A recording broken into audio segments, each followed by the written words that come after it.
Our deliverables as bookkeepers are clean, concise, correct, current financial reports. So we should keep all the books up to date as much as possible. If we only work on things once a month, then we get everything up to date in the month. If we do work weekly, we get everything up to date weekly. We don't let the mail stack up. We stay on top of all the data entry. Then we want to provide financial reports to the managers and owners, whoever gets financial reports. And the great thing about using accounting database is because it's a database, there's all kinds of reports we can run about all kinds of different things. So the main three reports, when you hear the word financial reports, the main three reports generally that we're talking about are the profit and loss, also called the income statement, and in the nonprofit world, it's called statement of financial activity. These are income and expenses for up to 1 year. So a profit and loss shows income and expenses for up to 1 year of time. The balance sheet in the nonprofit world, called statement of financial position, shows all the activity for the company life to date. It shows the company's health, because we're looking at the assets and the liabilities. This balance sheet, we often talked about it as being a snapshot in time. What exactly was your financial position on December 18th, 2020 XX? The third report that you often don't see people using, and some people don't really need it, is the statement of cash flows. The statement of cash flows ties the ending balance in the bank account to the profit on the P&L.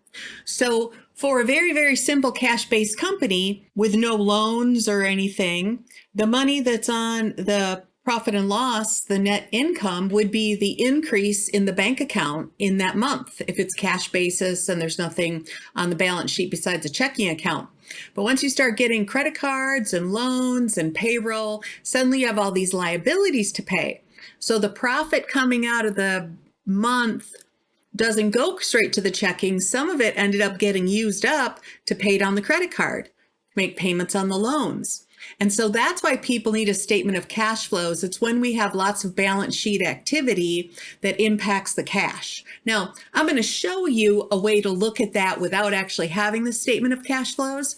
And I have had people, when we've worked for nonprofits, we have had situations where like the new treasurer starts and they say, well, we need the statement of cash flows. But the statement of cash flows, because it was such a simple nonprofit, showed the money in the bank, and then it showed the profit getting added to the money in the bank equals money in the bank. There was only like 2 lines there and they were exact same amounts of money. So sometimes the statement of cash flows report isn't that helpful, but for companies that are more elaborate, that have lots of loans and things on balance sheet, it can be super helpful to be able to see what's going on there.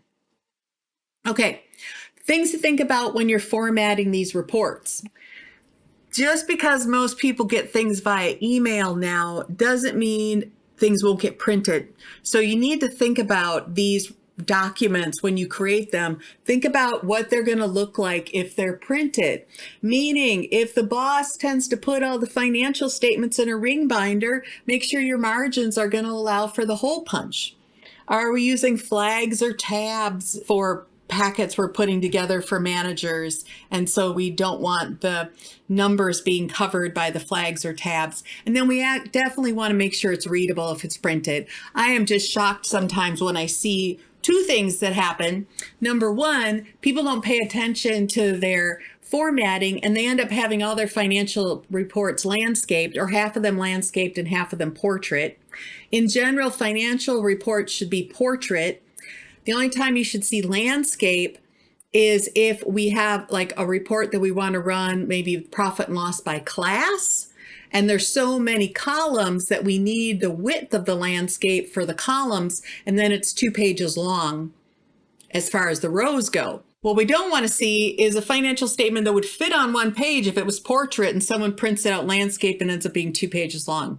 So think about the layout. We also, in general, want to remove zeros and pennies most of the time, and I'll show you what that looks like. And then with financial reports, you can either collapse them or expand them, and it all depends on what we're looking at and who's looking at it.